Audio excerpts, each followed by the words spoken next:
Exactly. We've got an interview with Marc that was done about 6 months ago on 9/11 Truth. We have happened to just run into Marc Emery on the street in Vancouver, and he gave us a candid little interview about 9/11, and he is fully up to all the things there. I agree. This is nothing more than a political witch hunt. That's all this is. It's a political assassination campaign. It's a joke. It's a sad day for everybody up here in Canada. We got the Olympics coming. What went down in Pittsburgh last weekend was absolutely appalling. Yeah. And I know that's coming up to Vancouver here for our Olympics. This is it. I think seeing Marc Emery getting thrown away and locked up in a cage should be a catalyst to get a few more people into some activism and at least make a phone call. Well, what does the average Kool-Aid drinking Obama supporter think about something like this? I know you know quite a bit about American politics here, and you understand that many of Obama's supporters are liberal enough to want marijuana legalized, minimally decriminalized. How are they looking at something like this? Because this doesn't happen under the Bush administration, though it started there. This has gone through under the Obama administration, the Obama Justice Department, and this falls in his lap. The buck stops there, man. Exactly. And, well, you know what, though? I think it's a multi-pronged thing, Jack. I think what you've got some local cops here in Vancouver that have it out for Emery. I think you've got some politicians here that definitely have it out. And I think they've colluded. I think there is conspiracy behind this whole thing. I think you've got some DEA guys that want to have Marc as their trophy. So, I think there's villains on both sides of this issue in Canada and as well as in the United States. Yeah. And it's sickening and sad to see. It really is. And I think freedom around the world, freedom's under attack. I had a good talk yesterday with one of Marc's friends, David Levine, about how activist groups, whether there's millions of people in the marijuana and the prohibition movement.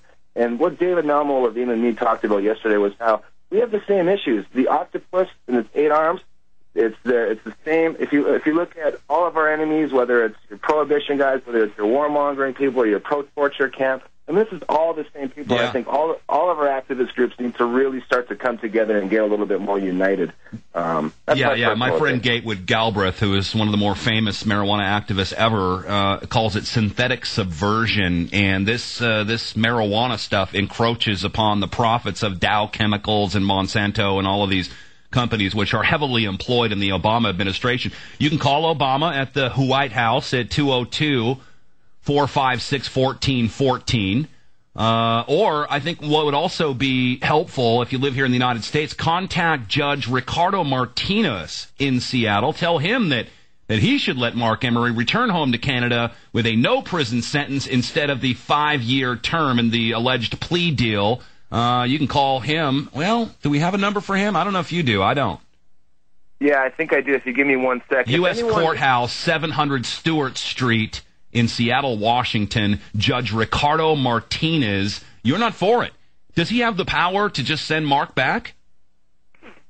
I think right now where the power lies, Jack, is with Rob Nicholson. He's the one. He's our justice minister. He's the one that has to sign this extradition agreement. He has to sign it, and he's got, from what Jody Emery was telling me yesterday, he's got about 2 weeks to 6 weeks to make this happen. Yeah.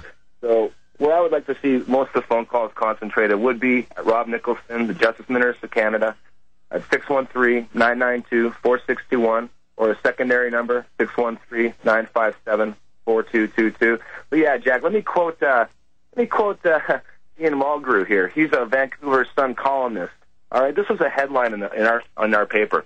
Marc Emery's sentence, I can't say it better. Marc Emery's sentence reeks of injustice and mocks our sovereignty. And that's exactly what this is. It's nothing more than a witch hunt. It's old scores getting settled on an issue that no one cares about. You know what? Right now, the United States, Jack, as you know, we've talked about this before, and Canada's not much better. We're exporting murder and torture around the world. You got a Bush administration that openly lied to the planet, murdered 1 million Iraqis, openly tortures people. You got Obama, Bush 2.0, carrying on the same policies, foreign policy-wise. You know, it's murder, mayhem, it's CIA planes crash loading with drugs, and what are they doing? A guy that's got seeds, they're going to try and send him away for 5 years? Yeah. I mean, it's the hypocrisy. The hypocrisy is so appalling to me, is pretty much why I took action yesterday. And DJ Ball with us. WeAreChangeVancouver.com or .org. It's not in front of me. Yeah, WeAreChangeVancouver.org. There's a bunch of videos up there. Let me ask Cannabis Culture as well. CannabisCulture.com. We've got everything of yours up at DeadlineLive.info too, plus some other stories you're writing about the military-industrial complex, because you've just been doing a fantastic job exposing all of that. What is Harper getting out of this? I mean, this is kind of a mess in his backyard. I don't know if he needs this. He must be getting something for this. What's the quid pro quo here? Well, this is not going to help him. I think when this whole thing was initiated, it was at the behest of the Bush administration, who, basically Harper is part of the Bush administration. And it's something that happened a couple years ago, and now you've got wheels of motion have been engaged because of this. Now you got the Obama administration, who I think doesn't give a rat's ass personally about locking Marc Emery up. But Stephen Harper. I've led protests against him. I think he's CFR scumjack. He doesn't represent. He represents about 25% of Canadians. But the problem with this country right now, you got about 4 political parties.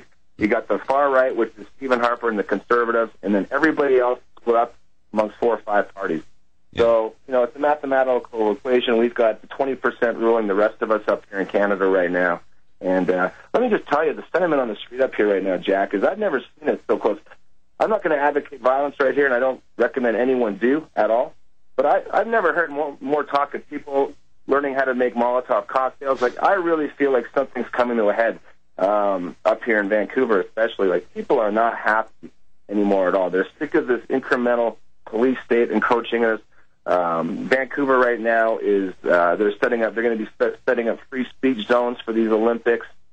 Good God, I think things are going to get serious. Take a sign talking about Canadian sovereignty, Marc Emery, and everything else, and take it to a hockey game, and I guess you'll reach the people. And it's good to hear, though, that people have had enough of it, and I think we see the same thing here on this side of the border. Maybe someday soon we'll just all be one happy country, DJ Ball. We'll all be in the North American Union. Actually, we already are. We just don't know it yet.